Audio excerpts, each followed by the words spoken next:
اگر تم صدقات ظاہر کر کے دو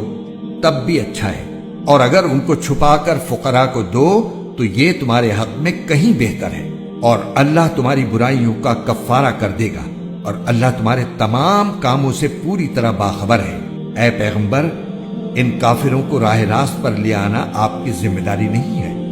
لیکن اللہ جس کو چاہتا ہے راہ راست پر لے آتا ہے۔ اور جو مال بھی تم خرچ کرتے ہو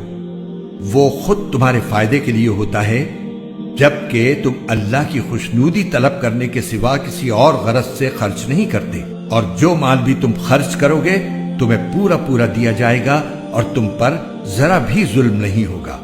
مالی امداد کے بطور خاص مستحق وہ فقراء ہیں جنہوں نے اپنے آپ کو اللہ کی راہ میں اس طرح مقید کر رکھا ہے کہ وہ معاش کی تلاش کے لیے زمین میں چل پھر نہیں سکتے، چونکہ وہ اتنے پاک دامن ہیں کہ کسی سے سوال نہیں کرتے، اس لیے ناواقف آدمی انہیں مالدار سمجھتا ہے۔ تم ان کے چہرے کی علامتوں سے ان کی اندرونی حالت کو پہچان سکتے ہو، مگر وہ لوگوں سے لگ لپٹ کر سوال نہیں کرتے، اور تم جو مال بھی خرچ کرتے ہو اللہ اسے خوب جانتا ہے۔